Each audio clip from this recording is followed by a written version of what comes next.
Welcome, ladies and gentlemen, to Omni Unity channel.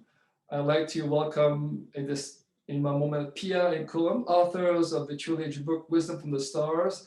Welcome, Pia and Cullen. Thank you. We're glad to be here.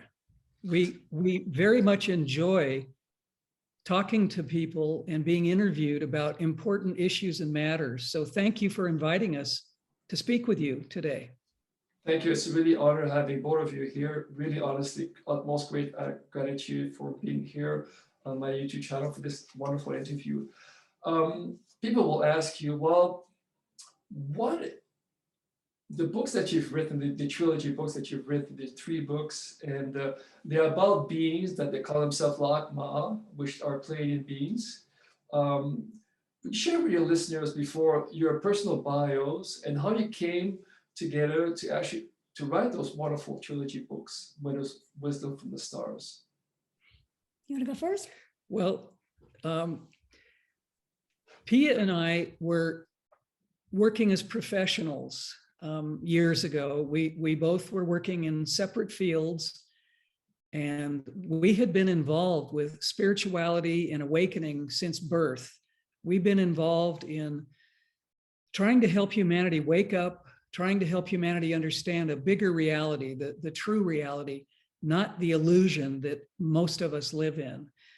And about 2 decades ago, 20 odd years ago, we were contacted by our colleagues, and we can also call them friends, Laarkmaa.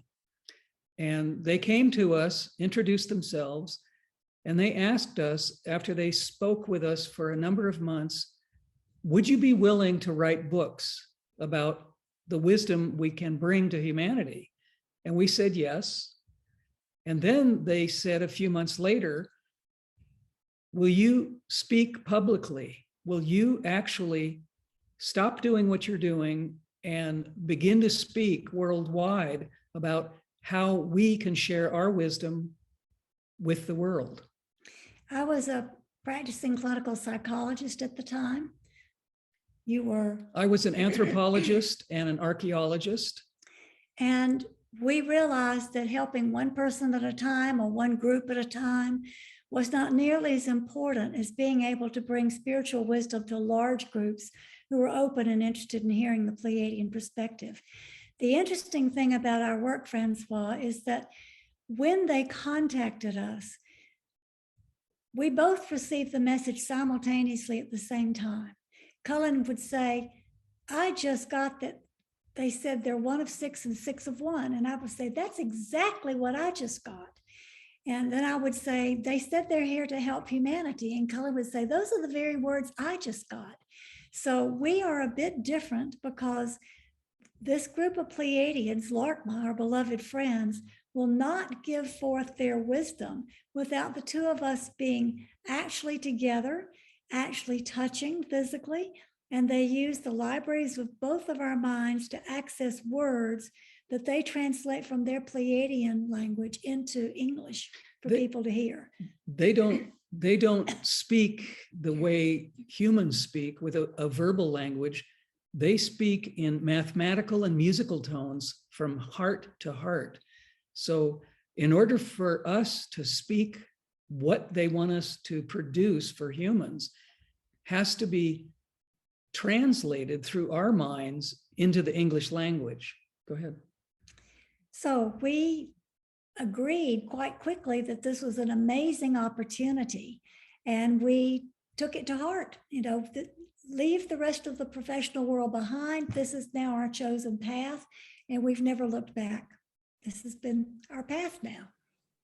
It's amazing. If I understand correctly, when you do the presentation of the information, they record that both of you being present. How does this work compared to most other people that tend to be single when they bring the information? Why did you need to have both of you together when you bring the information to the public?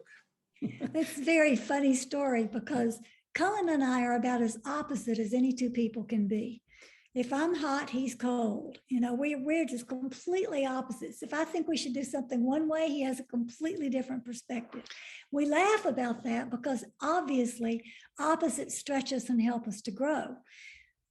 the reason they chose us, and they told us this immediately when we began communicating, they said, because you're so different, we have chosen you because you will not personally filter what we have to say. Each of you will cancel out the other's opinion, the other's beliefs, the other's ideas about what we're talking about. So by choosing the two of you who are so different,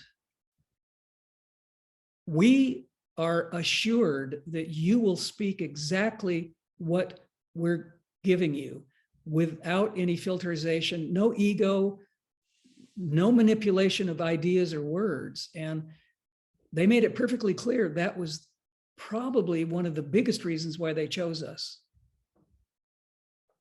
And when you say that, both of you, do you have to touch physically, or is it something you Yes. tell? Yes.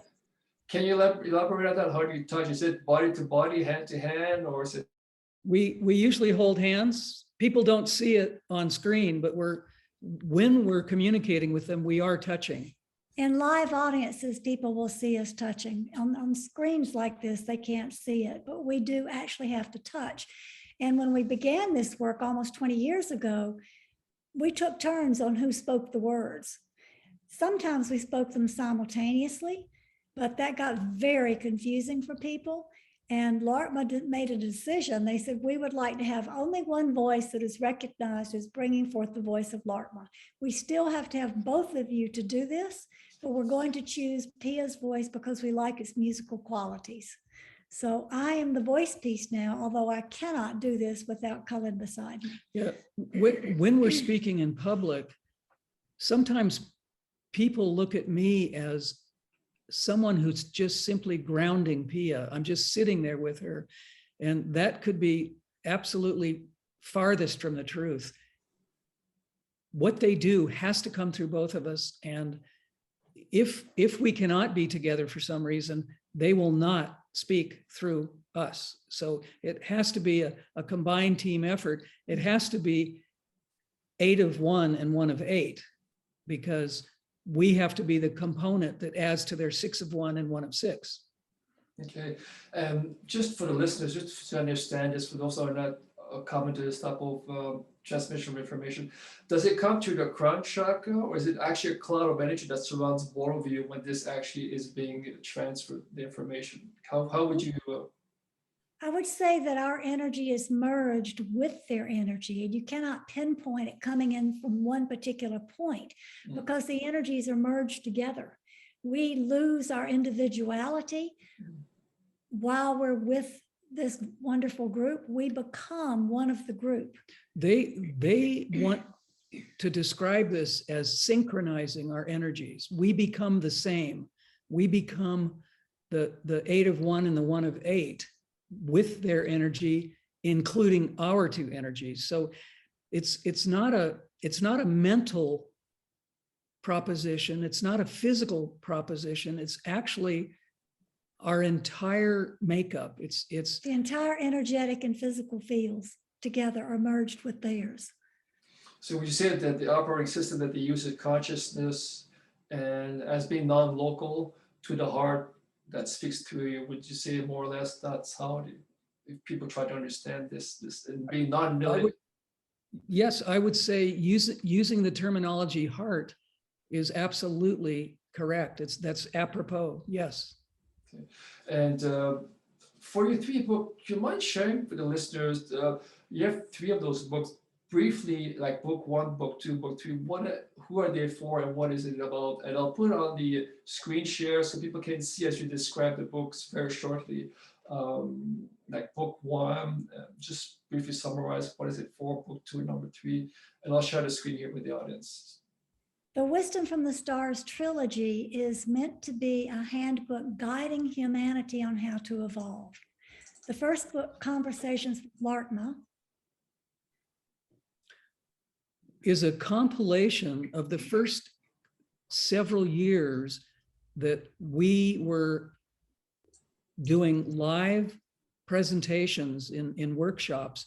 We gathered the information that they were producing for the public, and the questions from the public back to Laarkmaa about what they were talking about, what they were sharing. So the first book was actually taken from live presentations. It has many questions that basic spiritual seekers would like to know, like answers about who are our guides, what is the purpose of our being here, who's helping us, tell us about technology. There's many different things that are included as a basic step one to read into that book.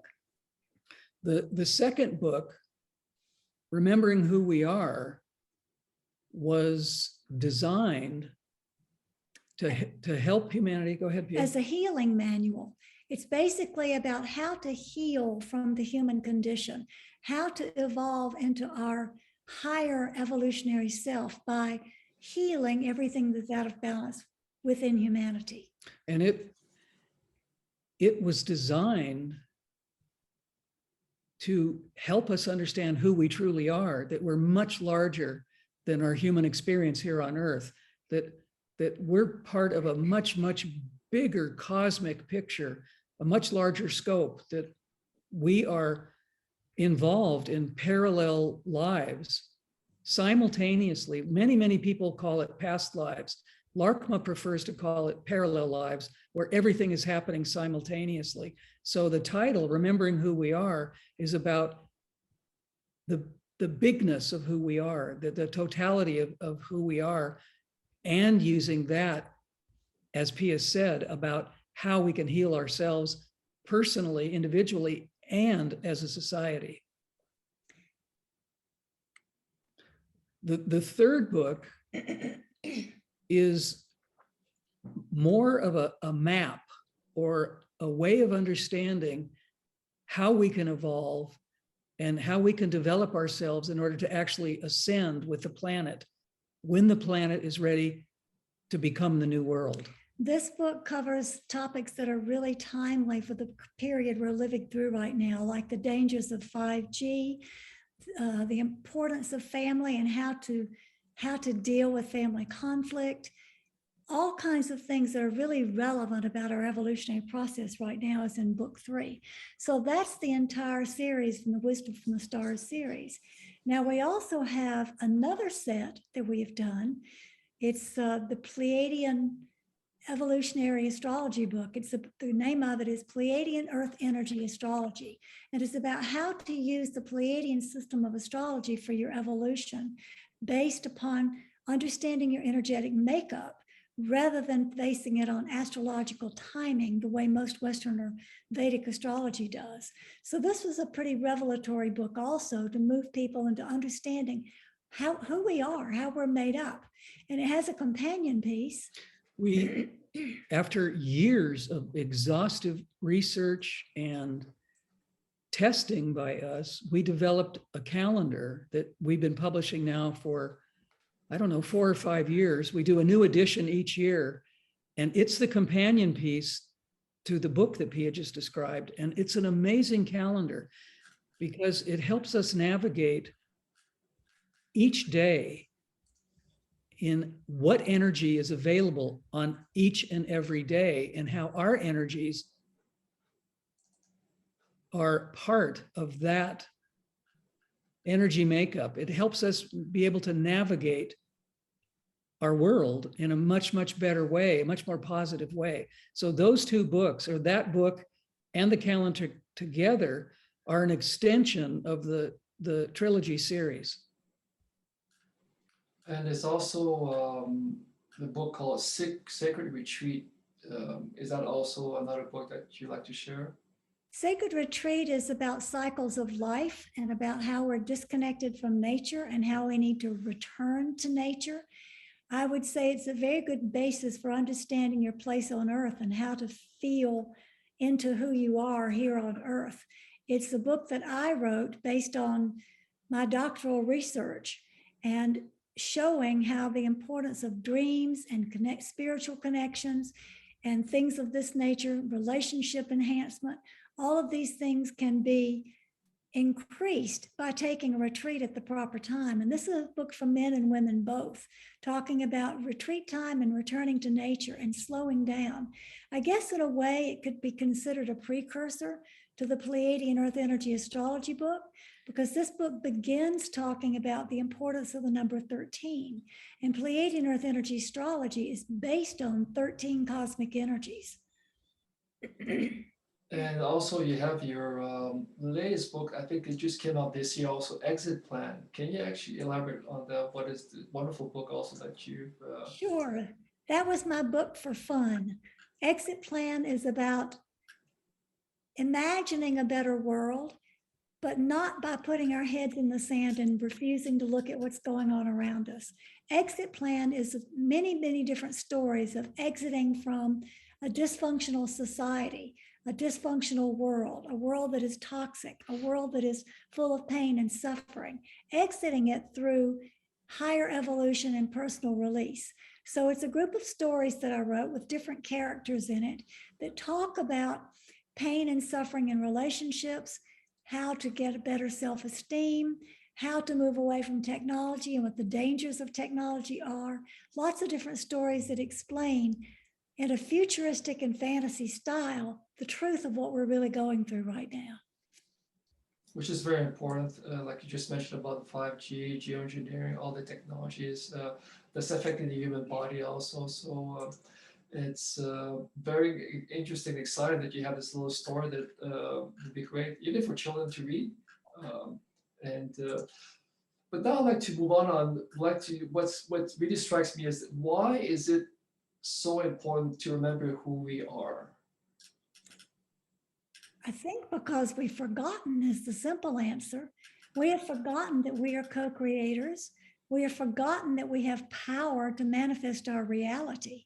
And so therefore, we have become very good at allowing other people to design our destiny for us. That's one reason why we're in the position we're in right now. This book is really about understanding responsibility and understanding that we are the creators of our own existence. We co-create with source, with other energies. And as Pia said, we are much more powerful than we normally think of ourselves. We can do many things. We can heal ourselves. We can use telepathy. We can do many things that humanity used to be completely involved with before the beginning of what we would call modern technology. And patriarchy. We were much more closely aligned with nature before we gave up our understanding that we are nature and that nature is part of us. The more technical we become, the further away from nature we get. And it's extremely important to understand that because we are part of nature, we have to respect nature. We have to live within nature and live within the cycles that Pia wrote about in Sacred Retreat. We have to get back to a much more balanced way of living our lives. One of the key components on one of the chapters in this particular book is a detailed description of the power of our emotions and how we can use them instead of just feeling them and being out of control with them, how we can actually use them to signal to ourselves how we are out of balance and what we need to do to change. It's a really important chapter. And you mentioned also that the importance from moving from duality to unity, and it's making its way to human consciousness now because we are forced, either directly or indirectly, to start to embrace that understanding.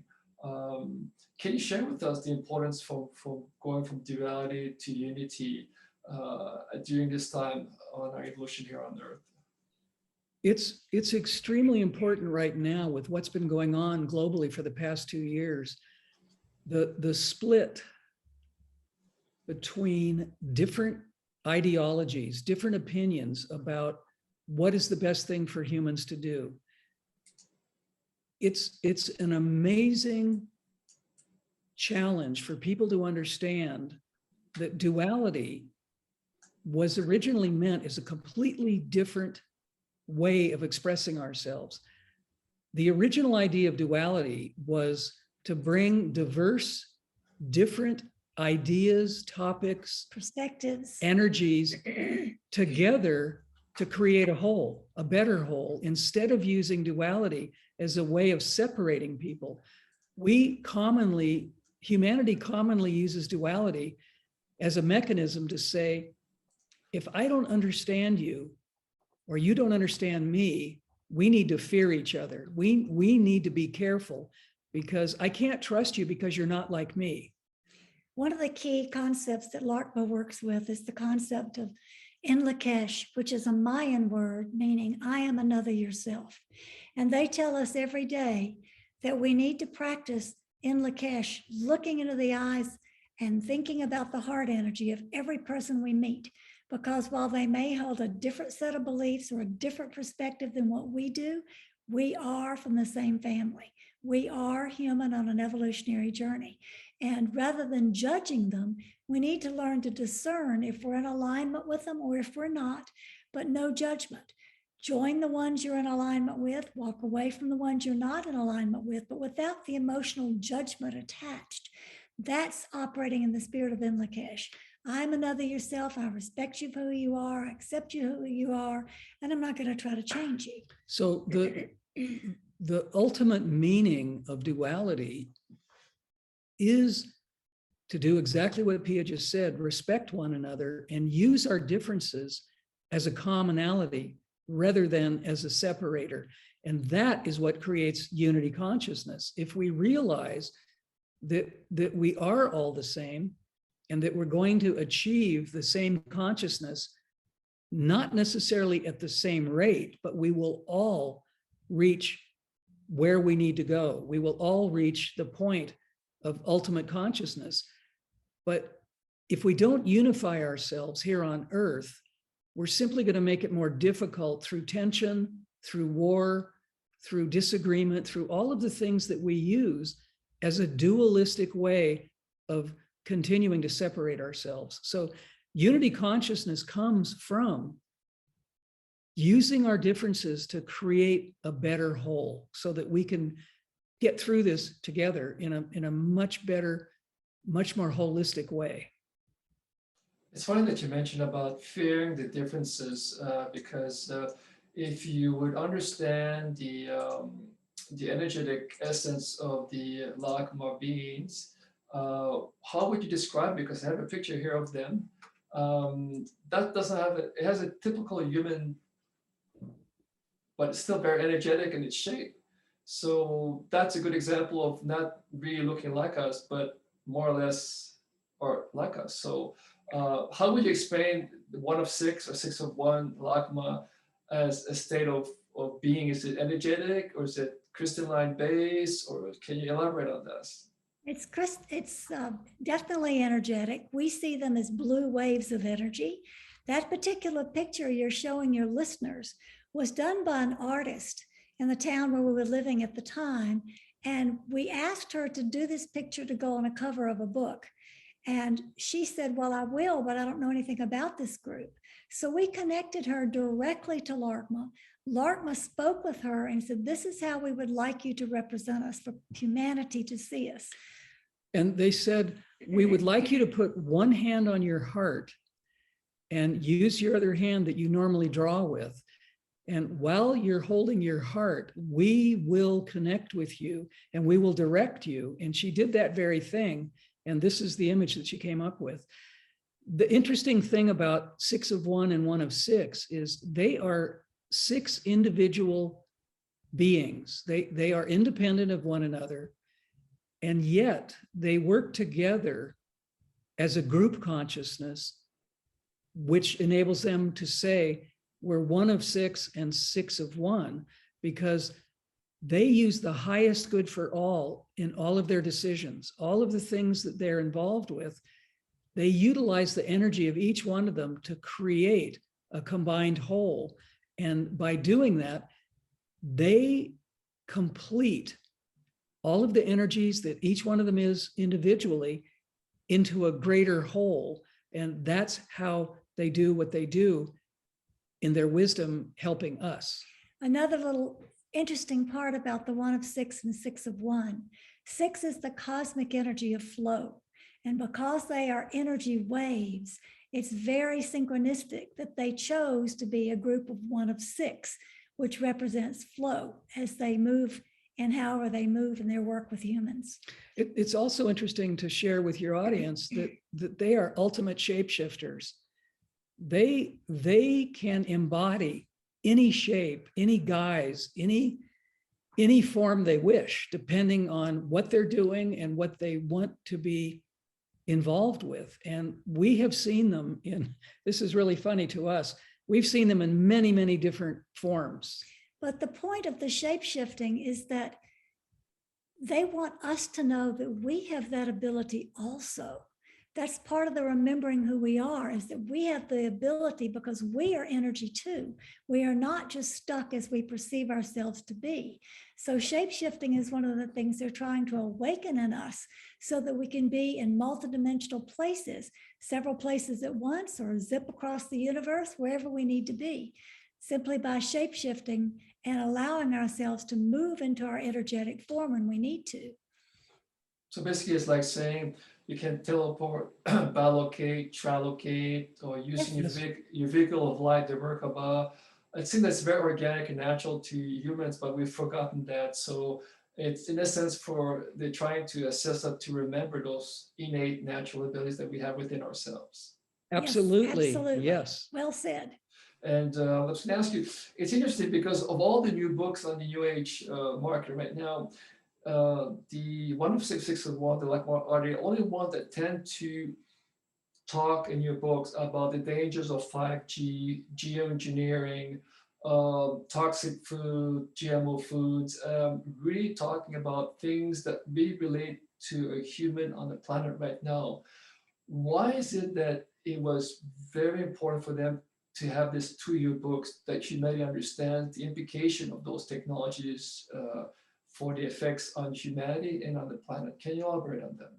Yes. Do you want to? Go ahead. Well, they can be very serious and very funny when they're speaking. And when the topic of technology comes up, they will say very bluntly, although you humans believe your technology is cutting edge, in the bigger cosmic perspective, your technology is very archaic.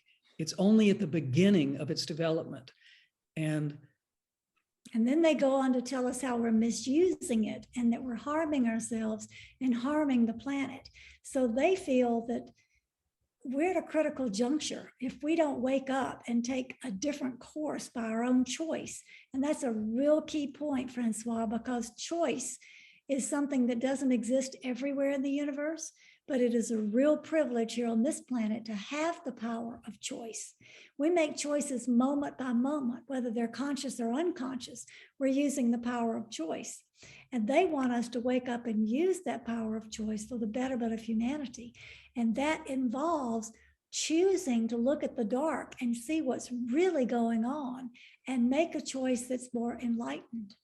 They talk, when they speak about 5G or all EMF producing devices, it's not just smartphones, it's computers, it's tablets, it's radio waves, it's radar, it's anything that creates an EMF field, in their opinion, is detrimental to human life. And when they talk about this, which they do quite often publicly, they say, you humans, and they have no judgment. They are just speaking from a larger perspective. They say, you humans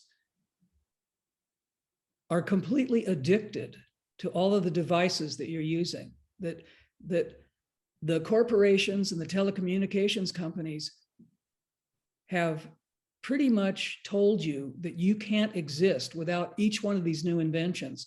Every time the cell phone generation becomes upgraded, it started with 1G, 2G, 3G. When it got to 3G and 4G, it became much more dangerous because the amount of radiation that's produced is exponentially larger by each generation of a smartphone.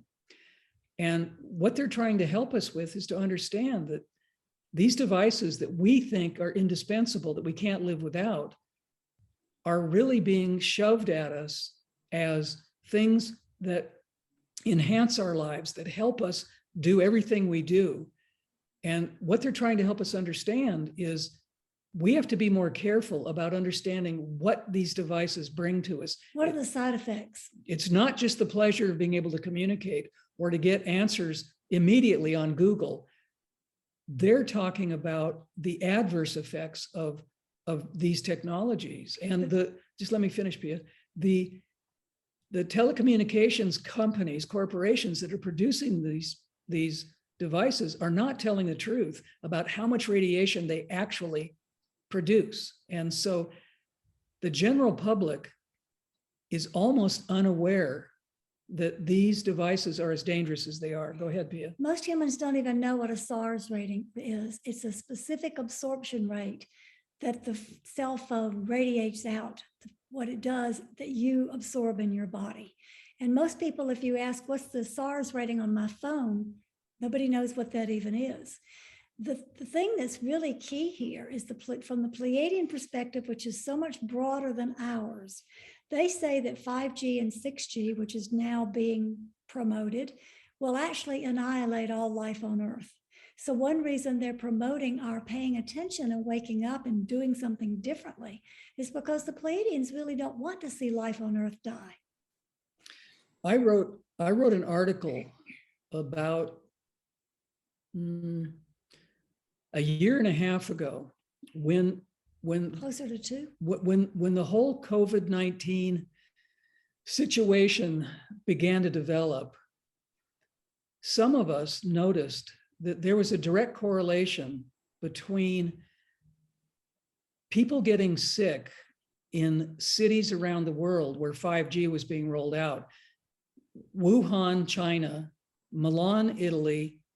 There were a number of cities where the rollout was larger than in other areas. And we were shown on mass media videos of people falling down in the streets. And we were told that that's because they had they had coronavirus. What we understood through our research and some very valid, very good research from many other people around the world, we realized that 5G was what was causing these people to fall down, because 5G changes the way oxygen is absorbed into our cells. And when enough oxygen is prevented from being absorbed, people don't have the energy they need to do what they do, walking, talking, working, whatever it is. I wrote this article and I entitled it The Technovirus, because I wanted people to know that what was happening was not a viral situation, not a biological viral situation. It was actually the effects of what 5G is doing to the human body. And what I'll just tell you very quickly, I will tell the audience, what happens when 5G is introduced into the atmosphere? It prevents the oxygen from spinning in its correct rotation in the cells. And that is what prevents the correct amount of oxygen to feed each cell. That prevents people from having a full breath. And that is what is causing many of these problems. It's not a biological viral situation. It's an actual technical situation that's causing people to be ill. And also for those who want to change their diet, going from an animal-based diet to vegetarianism, to veganism, to fruitarian, eventually breatharianism, there seems to be a problem because geoengineering has been ongoing since 1947, according to Dan Wigington, the major researcher from Northern California, and geoengineeringwatch.org. And he actually compiled the evidence that as engineering was increasing throughout the decade, the case of Alzheimer's was increasing also. And so it's becoming a very sensitive, because even the organic farmers, they're trying so hard to bring back the natural, growing into the planet right now are challenged with things that fall is beyond their control. So this is affecting all of us, you know. So do the beings, one of 661, actually see this understanding the dangers of geoengineering? Yes. And the They attention? absolutely do. They actually have told us that what is being seeded into the clouds right now is changing our weather to such a degree that it's very likely we're going to have another ice age, because they are telling people publicly they're trying to stop global warming. But what they're actually doing is setting things up that's going to cause a precipitous ice age to come upon us pretty quickly if they don't stop. It's not just about crops, which they are doing things that damage the crops. Absolutely. They are doing things that the chemtrails from the geoengineering put metals into our systems because they're in the clouds and they come down on us, like aluminum and other toxic materials. But it's larger than that. It's about changing the environment to such a degree that we may move into another, under the Miranda effect, and go into another ice age pretty soon. There's a very, very important topic I want to bring up, and I will try to be concise and short, but it's something I've been involved with for 50 years. I was involved in a protest in the early 1970s to stop the spraying of Agent Orange in forested areas. People didn't know this until this protest began that I was part of. They were spraying Agent Orange on the entire west coast of America, where timber was growing for paper pulp to make books, newspapers, paper towels, toilet paper, everything that was made out of paper. The community I was in realized that they were spraying Agent Orange to kill all the broadleaf plants that the timber companies believed were stealing the energy from the timber trees, which would produce less timber because the broadleaf plants were taking more of the energy of the growth. Well, we had a very long and very involved protest. What happened was my group prevented Agent Orange from being sprayed in forested areas on the West Coast and the East Coast, but mostly the West Coast. What happened was they chemically changed the components of Agent Orange, and lo and behold, they created Roundup, which is Agent Orange. Well, Roundup has been used now worldwide for 30 odd years. It's one of the most dangerous poisons in the world. Now they've decided to change the name from Roundup to glyphosate because they want to take the stigma of Agent Orange and Roundup away. But glyphosate is what is harming our organic ability to grow real food. You touched on this a moment ago, and it's extremely important to realize that all of our food is being destroyed because of GMO activity, but glyphosate is actually the #1 problematic element in this situation. I wrote an article on consciousness several months ago. It was published in an Australian magazine, and it was picked up and published somewhere in the UK. It's been published a couple of places. It's on our website. But the article on consciousness directly goes into what we are doing to our pineal gland, which is something Laarkmaa talks about in the Pleiadian manual, because the pineal gland is our access to source, it's our connection to light. And we're poisoning it with glyphosate, we're poisoning it with the printed receipt paper we use every day, we're poisoning it with fluoride in our drinking water, all because these things that we've been told, this is good for you, this will make your life better. It's all a lie. It's all toxic material that is harming us and causing our very connection to source to shrink. This is why the Pleiadians are so invested in helping humanity to wake up and see the truth so that we can use our power of choice to make a different world. It seems that the chemical and the poisons is actually preventing humanity to make that choice because they're being lobotomized from inside out, unable to have the faculty to make that inner choice. You know, yes. So it's almost like by design, right? So it's it is absolutely by design.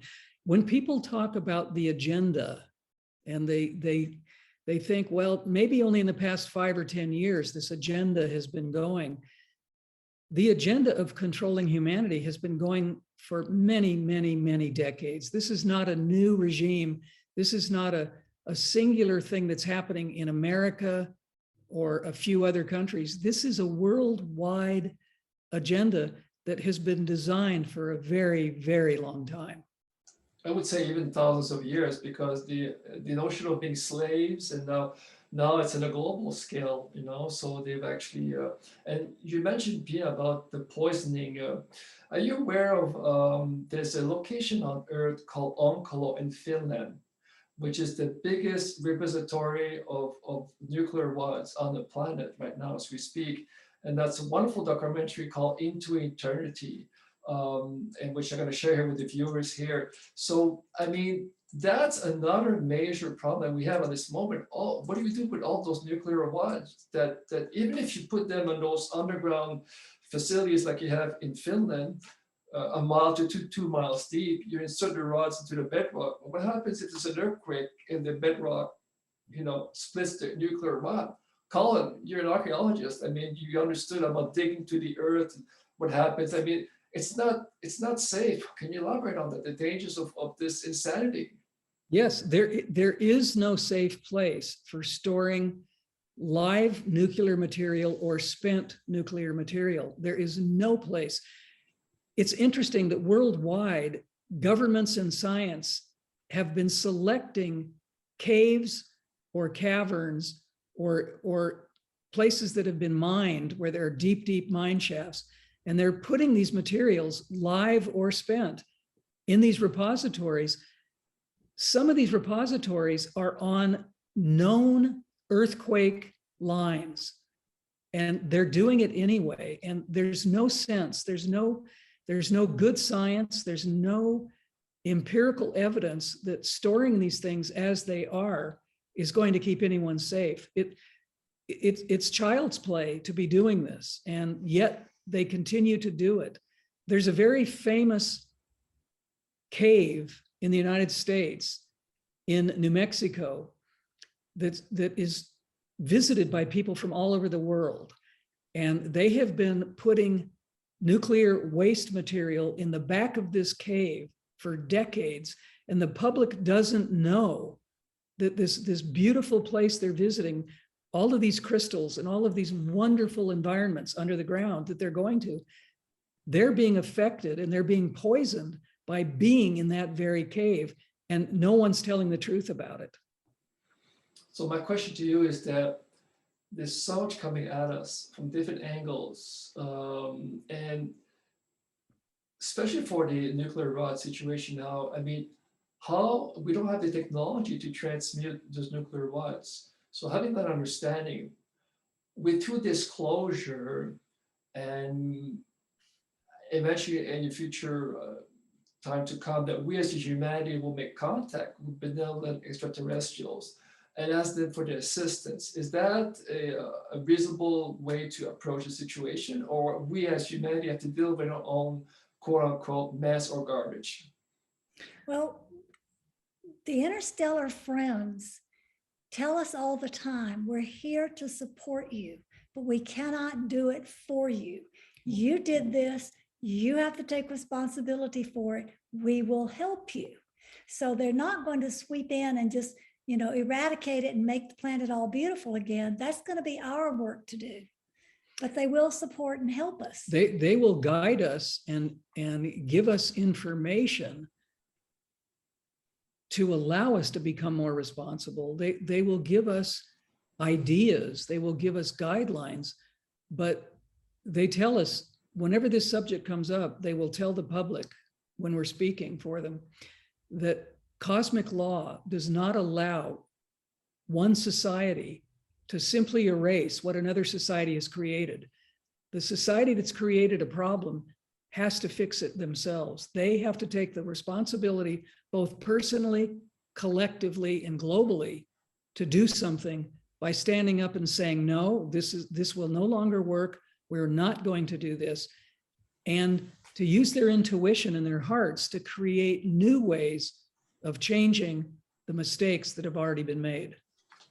So basically the interstellar nation or are actually using tough love towards humanity and saying that this is what you need to pay attention, will actually coach you, but you'll have to do the work yourself. Basically. Yes. Yes, Yes. yes. Yes. And they are people who are receptive to higher wisdom are having inspirational thoughts and ideas. Oh, what if we do this? So we can, as a species, we can change it, but we've got to take the responsibility to do it together. We can't just wait on somebody else to discover a remedy or somebody else to come sweeping down and take care of the problem. It just doesn't work that way cosmically. There are technologies that have been invented that would revolutionize our what Laarkmaa calls our archaic technology. There are free energy machines that have been available for over 100 years. There are engines that do not pollute, that do not use petrochemicals, that have been known since the 1950s. Actually, some of the original automobiles, the steam engine that was one of the original automobiles, is still possible today. However, global corporate control does not want these inventions to be introduced to the public, because those corporations will lose all of the money, all of the revenue that they're controlling. So how do you change that? You change it by not investing in the things they want you to buy. Put down your smartphone, get an old-timey flip phone or regular phone. Don't invest in the technology they're pushing and promoting. And that's how you make a difference, because it's the money that's controlling everything. And we can't absolutely sweep in with a new idea. None of us can just come in with a new idea and fix the world. But individually and collectively, if we do our part by making smarter choices that are more connected to nature and more nature-based choices, then it's fixable. There is a great example of the illusion that's taking place right now in what they're calling green technology.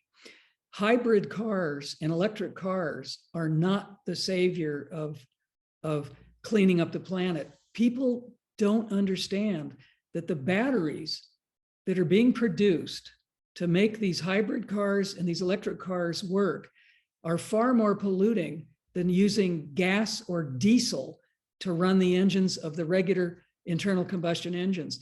The amount of toxic material that's put into each one of those huge batteries makes a much worse carbon footprint than the actual exhaust of gas and diesel. But people are fed the lies that, oh, if you really want to help reduce the carbon impact, buy a hybrid car or buy an electric car. It's an absolute fabricated lie. And interesting that you mentioned it, because Dr. Greer mentioned that a lot of the government agencies around the world, they have these secret covert technologies that are anti-gravity based. And according to him, we didn't need the car on the highways since 1954. And we could have had something like this here instead. And we have this already, but it's not being shared with the population on Earth. So having said that, is it our responsibility again to demand the governments on the planet to release those technologies? Is it the responsibility of humanity says, no, we don't want this anymore. This belongs to humanity, to our taxpayers, all the taxpayers, to every nations have put to create this. So this belongs to humanity already. Can you? Yeah, the answer is yes, absolutely. We have all of the technologies to clean up the environment. We have all of the machinery to do exactly that. It's just that the monopolies of the controlling factors on this planet do not want to let go of the greed and the control of what they produce. This is part of the idea of individual and collective responsibility. We need to put our hands up and say, no, this is not where we're going to continue to go. We're going to stop using things that are harmful. If enough people make these statements and stand up, it will make a difference. People are afraid to let go of the comfortable lives that have been created through these terrible technologies that are ruining nature and ruining our health. There's a couple of examples of how to do this for the listeners who want to know, well, how can I do it? We'll just use the current thing that's on the news all the time as an example, but the mandate in the United States that if you work for a company that has more than 100 employees, you must have an inoculation. That mandate has gone against the grain for a number of people who feel they do not want to put foreign materials that have been untested into their body. And rather than losing their jobs and being threatened, they banded together and they walked off the job. We're talking about Federal Express, UPS, Southwest Airlines, a teachers union in a school. Multiple groups are beginning to do this. Groups of nurses in Arizona. We can name multiple groups that are saying, well, maybe I can't do it by myself, but we can do it together. And what that does is it causes services to decline. People that are on the money game trying to make the money don't want to drop in services. They want to keep the status quo. So just like putting down the smartphone, saying no and walking away from things that harm us can be done, and it makes a difference. And that is happening in a much greater way every day. People are beginning to stand up and say no. Some of the international protests around the world have gained enormous favorability. People are saying no in mass, and it's beginning to make a difference. And this can be almost like a collective level of courageousness that is actually seeing around the planet. And that can be the first step to the next step, say, hey, now we want disclosure. We want this technology to be brought to humanity. So that can be a rolling ball effect that eventually will go from one topic to another. No more geoengineering, no more jab, but we want this instead. We want clean air, we want anti-gravity crafts. We demand this. That belongs to humanity. So yes, yes, it becomes a chain reaction, actually, and it does work. People are being fed so much misinformation from so many sources. People tend to believe what they're told, unfortunately. which is where we started this conversation about humanity becoming lackadaisical and not taking personal responsibility for even doing critical thinking. Yeah, and many people think that the world is lost, that it's too late to clean up our situation, and that's an illusion in itself. We have the ability to clean up this mess, and more people are waking up. More and more people are envisioning a better world, and we believe that we have a chance to really make a difference. And that's one of the reasons why we're doing what we're doing. And we recognize you're doing what you're doing through the work that you do to enhance everybody's ability to see a different perspective, to see a different way. And it's making a difference. It is truly making a difference. And since we're on the topic of technologies and disclosure, about the Laarkmaa beings, if I remember correctly, I read in the book that they're using a almost, would you say, like a crystalline type of ship, or almost like energetic base? It's not really physical ship that they use when they travel, right? Is that correct? Can you elaborate on that? I'll show but I could come closer to what I think that might probably be closer to what they have as a means of transportation. That's probably an excellent representation. They call them light ships, and that looks as much like a light ship as any picture I've ever seen. They tell us that they can travel simply through light. And they also say that they can create physical ships if necessary, but they don't have to do that. They can travel in the way that this picture is showing your audience, in a light ship. They tell us that the most important thing in the universe is love. That is the element that keeps everything glued together. And they have told us that using love and light are the magic components of creating anything. And so a light ship is part of that understanding. They told us early on, when we first were introduced to them, they said, eventually you will be able to exist on love, light, and water. You will not need to eat physical food. You will be able to simply, because you're electromagnetic beings, you need water to complete the electromagnetic connection. But if you combine that with love and light, you don't need to actually be eating a physical manifestation of energy. And so the light ships go along with being able to exist on love, light, and water. It's a much better system of living and existing, and that's exactly what they do. It's interesting that you mentioned that because it comes back to also moving away from animal products, and then plant-based, and liquid-based, and eventually breatharian, then going from carbon-based to crystalline-based to be able to manifest all crystalline ship. I mean, that's all interrelated. I mean, the natural pattern of evolution is, and the way you just described it creates a certain level of excitement. Oh, I want to create my light ship, or I want to be that, or we can do that. So it gives another level of encouragement that if they can't do it, we can do it, right? So it's almost like a playful, like, I want to do this, mommy, I can't do this. So it really encourages. That is a perfect way of describing what we're capable of. They say, we are you and you are we. We are the same. They evolved in a different way than we did, but they went through very similar circumstances in their evolutionary process long, long ago. But they say, we are the same. And that's where the term in Lakesh becomes so important. I am another yourself. That Mayan term is exceedingly important because that creates the understanding that everyone in the universe is the same. We are all the same energy. We're only manifesting in a different form from one another. And that also applies to the animals that we are learning are not supposed to be our food source.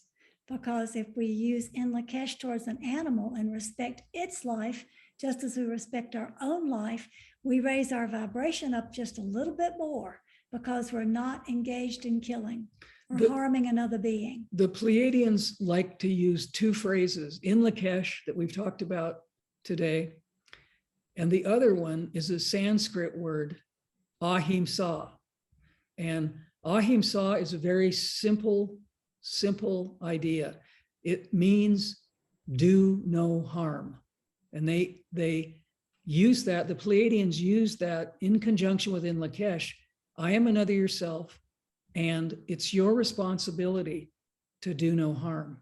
And that means no harm to any living being, any being that's has the right to life as much as any other being.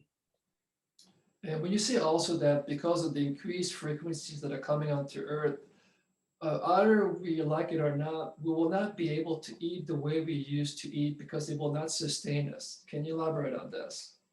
Absolutely. Go ahead.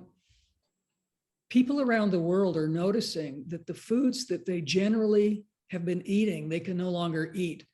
Their digestive system is no longer able to tolerate heavy foods. People are telling us, as we talk to people worldwide on a daily basis, my digestion is changing. I haven't done anything to change how I digest my food, but I'm noticing that heavier foods are simply no longer working. And people are realizing that they don't need to eat as much to sustain their lives. And they're also noticing that the very old-fashioned way of science and medicine saying you have to eat 3 times a day, you must eat breakfast, lunch, and dinner. Well, there's a philosophy that's very old, and Pia can describe this. It's a philosophy called intermittent fasting that you give for ultimate health. You give the digestive system a chance to rest. You don't keep it revved up all the time. So as you finish digesting one meal, it's time for a snack or the next meal. For keeping the digestive system at its ultimate frequency of working at its highest level, you do intermittent fasting. For instance, I eat between a 6-hour period every day. The other 18 hours of my life, I am not eating. I'm drinking tea, I'm drinking water, but I'm not eating. And I find myself way healthier doing that than I was when I was a 3 meals a day girl. We've been told by nutritionists and doctors all of our lives for generations that it's absolutely important that you have to constantly feed the body, that we use so much energy, you have to replace it. Ancient humans did not eat constantly all day long. That wasn't they didn't have the ability to do that because food wasn't available as it is today in the modern supermarket. They ate one generally enormous meal per day if they could find the food in a single day. They were much healthier than we are. People pound their digestive system by eating constantly, not only too much food, but obviously the wrong foods. And if people clean up their diet and eat more reasonably in the way Pia described, in a much shorter time period, their general health becomes much, much higher. In a matter of only months, they become healthier. It also helps to eliminate the toxicity that we're absorbing from our environment all the way around us. If we have a period where we're not intaking food and the body is taken up with having to deal with the food, the digestive process, if we're not assigning that duty to the body goes, oh, good, maybe I can detox some of this other stuff that's coming at me. So it's healthy for lots of reasons. And I think the reason why people do these things, overindulgence in recreational drugs or sexual type of misbehavior or ingesting a lot of foods, because that connection with source has been cut off, or they forgot that connection. So they try to fill that emptiness with something from outside of themselves. So I think your books are very clear about doing the inner work, doing the shadow. So basically, what are the tools for change that actually will help humanity to get out of that and bring back that connection with their authentic eternal self? Well, the first tool is to pay attention. Notice what you're feeling. And the minute you notice what you're feeling, notice what you're thinking about what you're feeling. Paying attention and choosing your thoughts consciously about whatever you're feeling helps you to realign your feeling state automatically, really quickly. So that's a really big tool. Another tool is spending time in nature. It's so essential to spend time in nature and reharmonize yourself with the rhythms of the planet. You know, people don't have enough time away from their jobs. In most countries, people have a very short holiday vacation period. And if they're able to go to a natural place, if they go to a national park or a provincial park or a place of nature for 1 week out of the year, they think that that's enough. And it simply is not enough time to regenerate. We have to be in nature every day. If we work in an office, or these days, many people are working at home, we have to bring nature indoors. We have to have plants around us. We have to have things that regenerate us that come from nature. And if we don't do that, we will be depleted. We will be depleted because we are nature. We are part of nature. So people who can spend as much time in nature are healthier and more fulfilled and more balanced. It's just an obvious equation. You're showing a picture now of one of our Pleiadian Laarkmaa YouTube videos about the power of choice. And the quote that you're showing to your viewers is absolutely the truth. The greatest power any of us have is the power of choice. But we don't recognize that we're making choices either consciously or unconsciously every moment. So the biggest tool we have in answering your question is actually stopping and paying attention. What am I feeling? What am I thinking about what I'm feeling? And then the question that follows that is, well, how else could I think about this? and then expanding into other perspectives so that we can make higher vibrational choices. Humans live in an absolutely sped up environment and lifestyle. Technology, we were told in the 1950s that technology would bring us more downtime, more leisure time, we would be happier because technology would take care of everything. And in the past 50 or 60 years, absolutely the opposite has happened. The more technologically we become, the busier we are. And we cannot sustain a human biological life by being as busy as we are. We have to have retreat time. We have to have downtime. It's amazing that we're not sicker, we're not more out of balance than we are because we haven't taken the time to take care of ourselves. We must respect hormonal changes during the day. We must respect the time when we get tired to slow down. We never do that. We simply go and go and go and go. And it's simply ruining our lives. And technology just is not the illusion that we've been told that it is.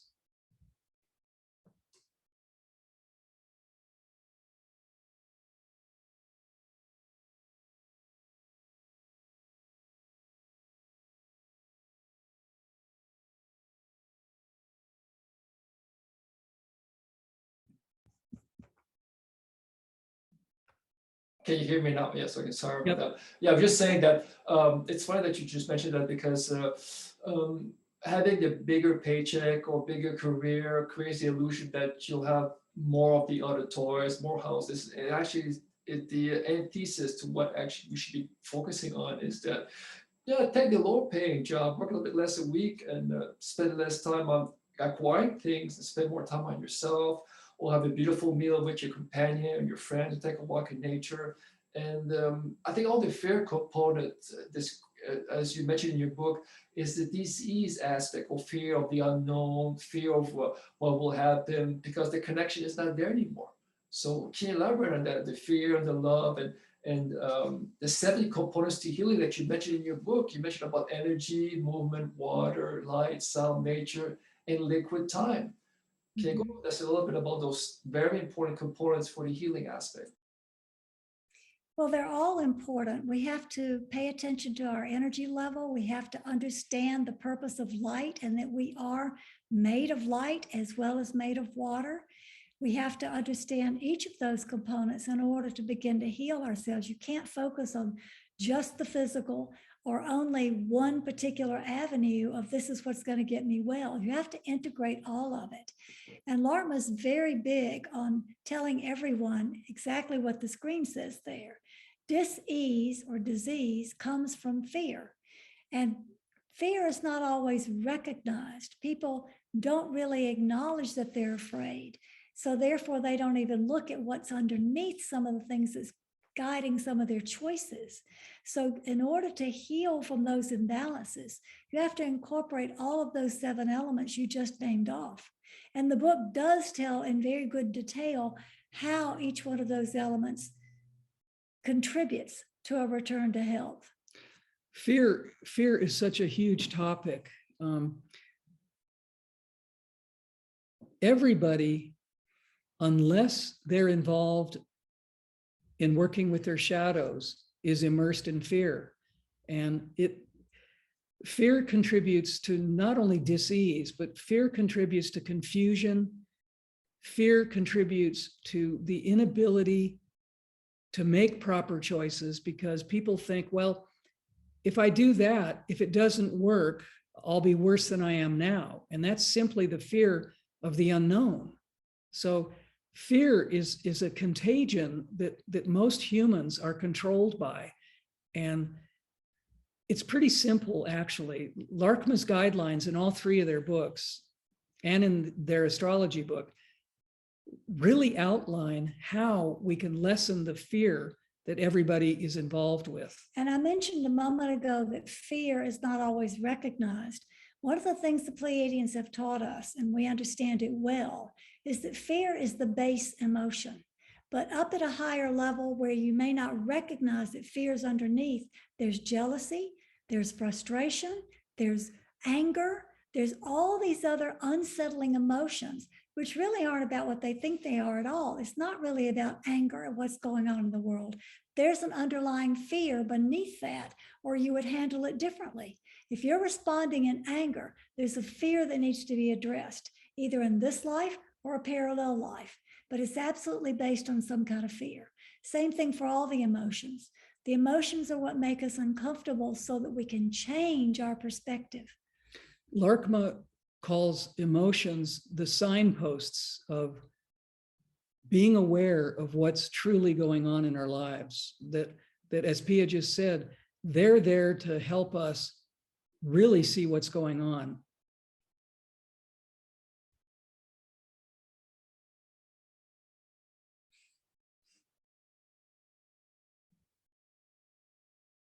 Try to unmute myself, try to give you some space, but and you were saying that, yeah, these are signposts to help people understand that they're not back into their center. So nothing to fear about, just observe the signposts and work on them, right? It's nothing to be fearful about, right? Yes. But the greatest component that I think that the Laarkmaans are also referring to is love. What is true love? Can you elaborate on that? Because there's a misunderstanding about what is love and unconditional love or true love. Can you elaborate on that? True love has no judgment. There's no criticism involved. You can't criticize another person. You can't judge another person. You just accept them for who they are. You may discern that they're doing something different or differently than the way you would do it. You may discern that they think differently than you do, but true love is absolutely without judgment or criticism in any form. It is an unconditional acceptance of the person and a recognition of their highest vibration, even when they're not acting in that high vibration. Even if they're acting in a low vibrational reaction at the moment, rather than the higher vibrational response to life, seeing through that and being able to see them in their highest vibration is unconditional love. And unconditional love is a spontaneous situation. Unconditional love doesn't ask for love back. It's just the giving of love from an open heart. It's just expressing that heart connection, that feeling that is our natural birthright. It's our natural state. Romantic love, Hollywood, unfortunately, has created a myth over the past 100 years about what romantic love is all about. And unfortunately, it doesn't hold a candle to true, natural, spontaneous, unconditional love. The surest way to find yourself really unhappy in a relationship is to believe that you have found the perfect person. Because the minute you feel that you found the perfect person and they do something that doesn't agree with what you think, feel, or want, all of a sudden that facade that you have imagined, that illusion you've created, comes crashing down and you see the real person. And that's the opportunity to practice unconditional love. Because people are going to disappoint you every day. Even those you love the most dearly will disappoint you simply because they do things differently than you do, or they see the world differently than you do. So don't fall for the Hollywood illusion that there's a perfect someone or that your partner is perfect. The best you can say is that that person is perfect for me and we are growing together. And it's interesting because all the fear component we see now being manifested in this 3D physical plane now, about all the uncertainty of not having enough food because the farmers now having droughts in Europe, having droughts in America. So people are beginning to fear, well, is there enough food for my family, for my kids, And but so we're entering very challenging moments now in our evolution now.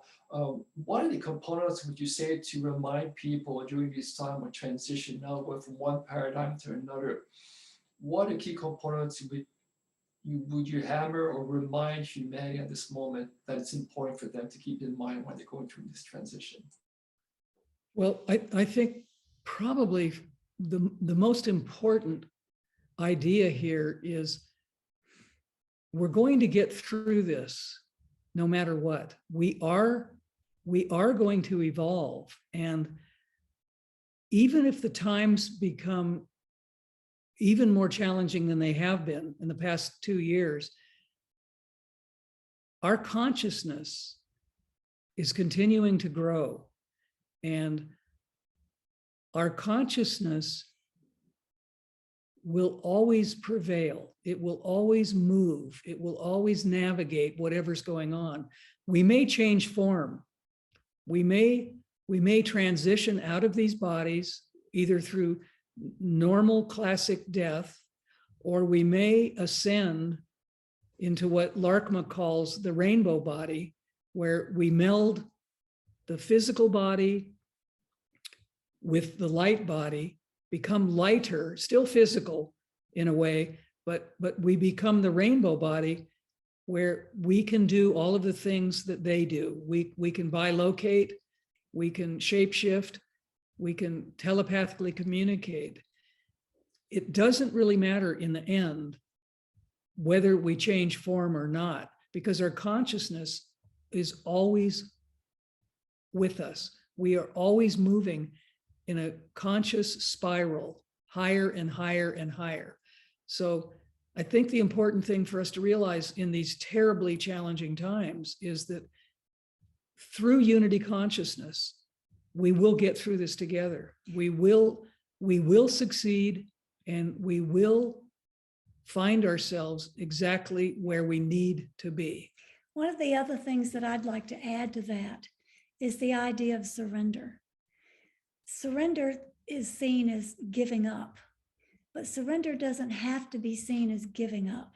Surrender can be seen as letting go of something that no longer serves.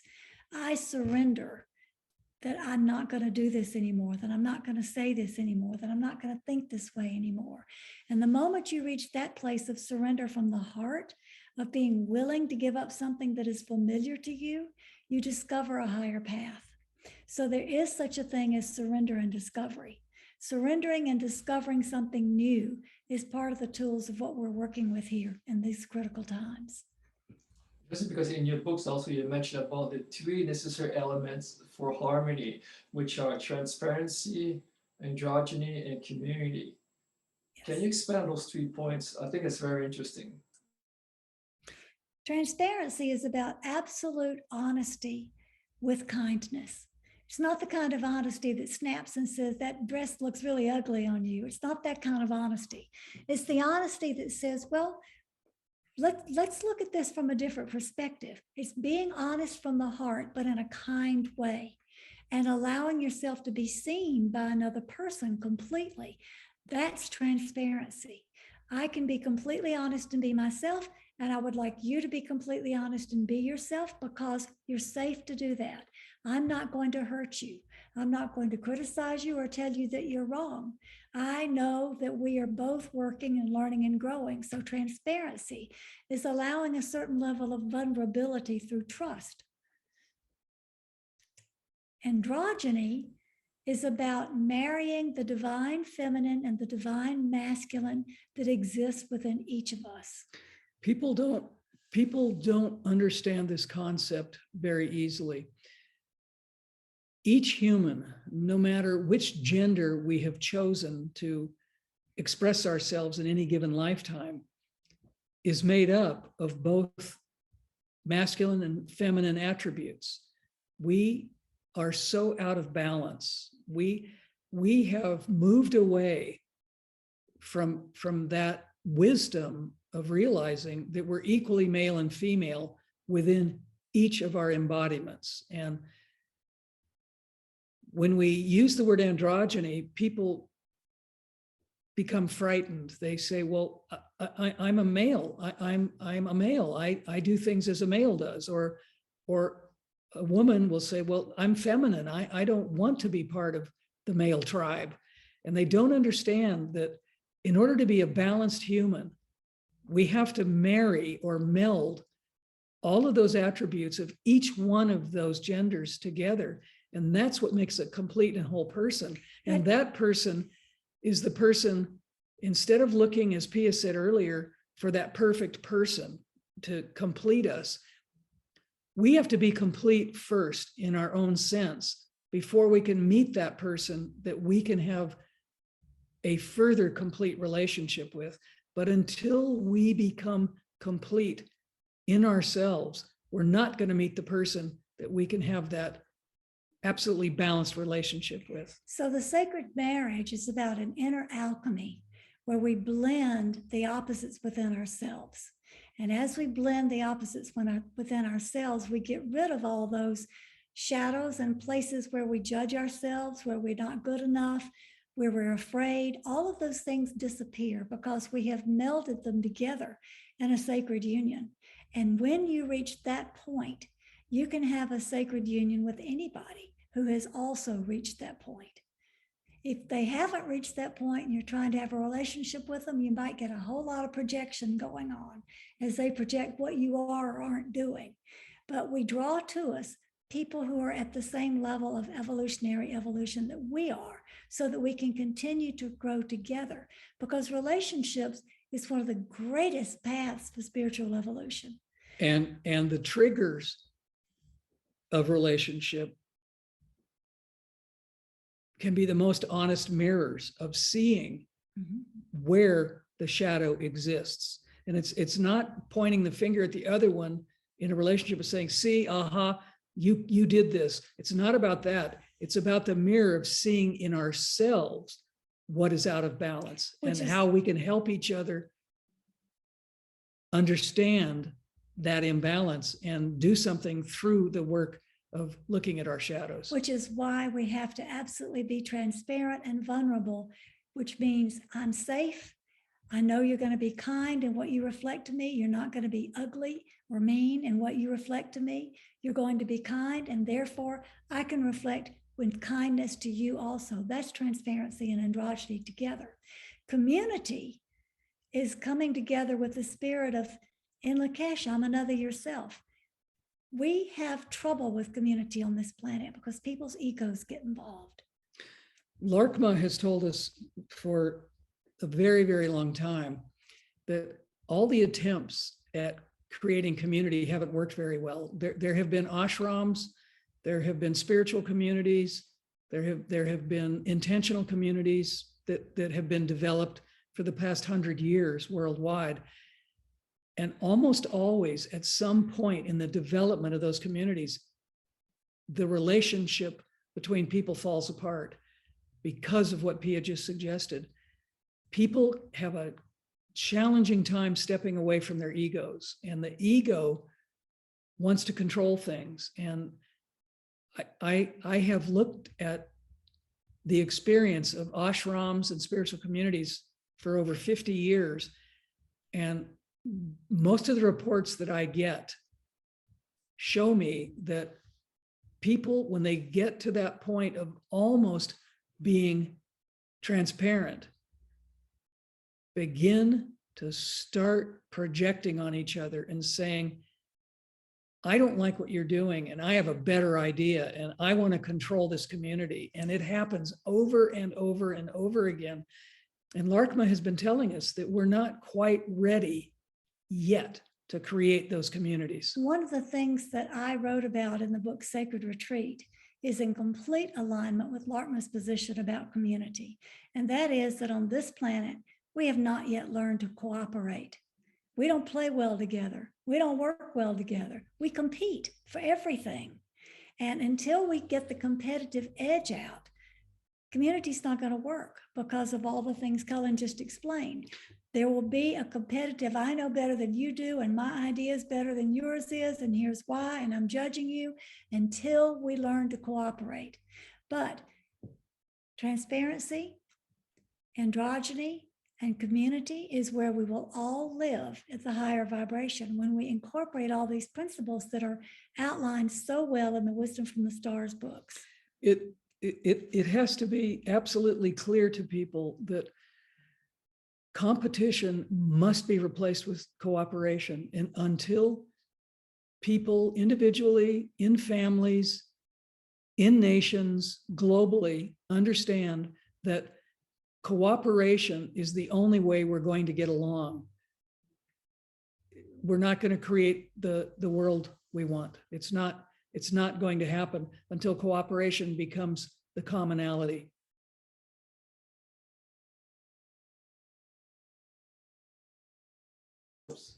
Oh, I've said that here. It's funny that you mentioned that early on. You said about to surrender, Pia, surrender. I just found that I took a screenshot from one of your presentations that really brings it to a very nice way of saying it. I'm just going to post it here and you can elaborate on that here. It talks about, therefore, if I'm moving in the flow, which gives me great freedom and great ability to connect with all other humans, interstellar beings, angels, source, and God. So the coming into the heart center and being part of that interdimensional aspect of ourselves, create that level of connectedness with everything, with nature, with humans, interstellar beings. Can you elaborate on that? The importance of being in the flow with oneself, multidimensional aspect of oneself. It is important to be in the flow, because what happens is we get stuck in emotional places, and that's when we move into judgment and fear. So being in the flow has to do with accepting and allowing whatever's going on within another person and with whatever around us at the same time. You can't connect with other people or interstellar beings or the angels or source. You cannot connect with others when you've got a mental loop going on about what somebody else is doing wrong, or how you would like to do it better, or how much better you are than somebody else. If you're in that mindset, you cannot be in flow with everything that's around you, and it creates a great tension. Laarkmaa talks about the dynamic tension that we must use to push against to grow. And we have plenty of dynamic tension on Earth, but we don't use it properly. We don't use it the way we were discussing duality earlier, about having opposite perspectives and pushing against each other in gentleness to see how we can stretch and grow. So being in the flow and allowing whatever is just to be, and making your own choices from a conscious place of the heart, is what does allow a deep and profound connection with all others, whether that's animals, plants, interstellar beings, angels, the universe itself. I have a personal example that Pia and I can share.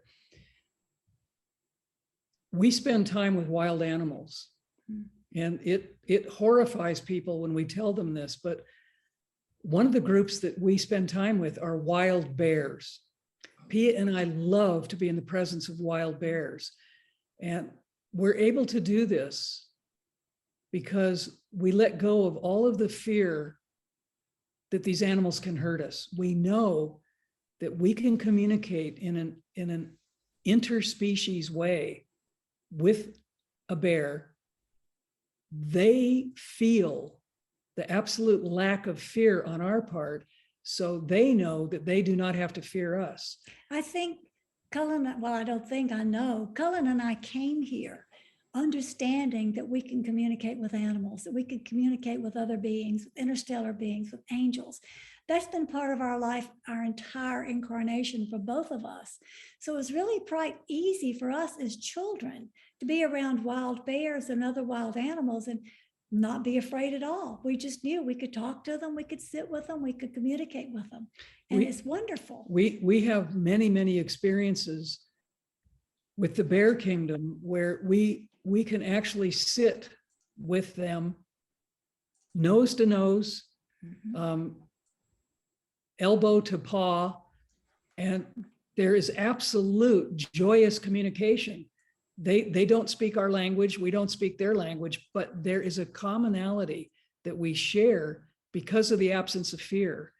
And it's amazing. When people see us do this, they don't believe what their eyes are showing them. They think we're tricking them or we're doing something that's impossible. And it is just an absolute natural communication that we're experiencing. But that is being in the flow so that you can communicate with all. Because we see now more and more now, a lot of the interspecies are getting or tend to be friendlier to each other. Like you see a lot of YouTube videos, the cats and the mouse and the dogs and the monkeys playing with each other. that it just melts your heart when you see that that is the pure essence of who we are, right? It's a good Yes, example. it is. It is, and that is. Can I say something? Yeah. That's what Laarkmaa calls the peaceful kingdom. They say that's the way it was always intended on earth, is to have a peaceful kingdom, not predator and prey, but everybody getting along and working together. And that is the true understanding of love, that we can communicate love silently just by having an open heart and the willingness to communicate to another species. It's anybody and everybody can do it. It's just letting go of the fear portion of thinking something will go wrong. It will go right. It's interesting that you mentioned that, because you said less and less words. It seems that we're moving to a place where the speaking will come, the ways will come from the heart to heart, as they mentioned that, right? Instead of using verbal, means the telepathic feeling, less and less words, more about feeling, right? Absolutely. Yes. And it's happening. People are telling us often that they're beginning to have more understanding, whether they call it telepathy or they just call it an innate sense, whatever their terminology is. People are beginning to talk about this openly, that they're being able to communicate with others either locally or remotely, long distantly, in this automatic, very, very conscious way. And it is happening more and more. And it's a gift that we all shared a long time ago. We were all able to do this. And I know I talk about this a lot, but I'm going to bring it up again. We have stepped away from this through technology, through our absolute adherence to our belief that technology is the new thing, the new science, the new religion, the new whatever it is. We used to be so connected before we became so technological. It's just amazing. And we have the ability to go back to that, but it's not really going back. It's going forward. It's going forward to it. Going forward to a better state of connectivity and unity. It's funny that you mentioned, because the Zeta Reticulans came here to remind us of the experience that they had from their parallel Earth, that it was all pure technology and they lost the connection with their heart. So Yes. they came here to remind us, hey, if you do this, this is what will happen to you. So please don't go on the same route, because it's not very, So many of these interstellar beings that learn their lessons are trying to come here and assist humanity, to encourage you not to repeat the same mistakes, right? Yes. Yes. Yes. Laarkmaa is all about love and all about heart. They are so loving when you connect with them. There's just so much love flowing out of them. They're living examples of what we can be when we remember who we are. And you're absolutely right. Bringing up this topic, because they have evolved in a not exact way, but a similar way that the way we're evolving now. They want us to understand that the heart connection is the most direct connection. And if we always come back to our heart, no matter how challenged we are, no matter how upset we are, if we recenter ourselves in our heart, it changes everything. It changes everything in our lives. And I think one of their biggest gifts to us is to help us understand that very process. And when they say, whenever they begin a discussion with a group or an individual, they say, we are here because we love you. They say that every single time. And that is a clue to what they're trying to help us understand. And even the Sasquatch for the whole West Coast here, and different tribes around the planet, I keep saying the same message, that you need to go from your head to your heart. Mm-hmm. So they call us the younger brothers. It says you need to stop going, you need to go from the heart, because that's the way that we communicate, right? So it's not just interstellar beings, but it's not just plants, but also Sasquatch. So basically everyone in the cosmos uses the heart as a means to communicate. Is that something that the Zeta Reticulans have forgotten? Those that have chosen the path of technology? I don't know about that group particularly, but I do know that anybody that is separated from their heart, whether it's through technology or through some other form, is missing the key, most powerful force of the universe, which is love. It's amazing that we can have interstellar friends who can help us through their own experience of what they went through in order for us not to suffer so much, for us to be able to understand things in a much clearer way. Humanity is very fortunate at this time in this transitional place that we're in to have beings that can help remind us that they've been through this and that they can help us speed up our process by simply utilizing their wisdom. If we are willing to surrender our belief systems, surrender our feelings, our emotions, surrender our anger, surrender whatever it is that's keeping us from experiencing what they're offering us. If we're willing to surrender that, we can move into discovering what they're offering. There are so many beings around this earth at this time, not only watching us, because the whole universe is curious what the human earthly experience and experiment is going to end up doing. We are being watched, and I mean that benevolently. We are being guided. There are so many beings surrounding us in a way that has never been experienced by humanity. And more people are waking up to that fact. They're feeling this energy, they're feeling this guidance, they're feeling this overwhelming love that's being beamed at us. And we are really quite fortunate that we are here at this time, because this is the biggest evolutionary leap that humanity has ever been exposed to. Well, thank you so much. I know we can go on and on and on. There's so much that we can share. Maybe another interview in a few months or next year. But thank you so much, Pia and Cullen, for sharing your perspective from 1 of 6 to 6 of 1. I'd like to thank them also on my behalf of humanity. So once again, ladies and gentlemen, let's give us a big thank for Pia and Cullen for being here on us. And thank you so much for your books. And please, ladies and gentlemen, go on their website. I'll put the link in the description here for all their books. I've read them. There's so much information, and then it's so important. Would you have any closing statements before we leave? I think if anyone has a question about what to do or how to handle anything, just simply asking the question, what would love do, can help guide them. And simply remembering, and Laarkmaa reminds us of this always, we have all the wisdom and all the secrets and all the magic in our own hearts. All we have to do is return to our hearts whenever possible and realize that we have it all inside us. We have it all inside us. Laarkmaa is fond of saying, don't believe us. Believe in your own hearts. Trust in your own hearts. Trust in your own hearts. Don't believe us, trust in your own hearts. And I think if we do that, we will make such an enormous transition just by doing that. Oh, thank you so much. And let us say in Lakesh, Ahimsa, to Ahimsa. ourselves and into Yes. humanity.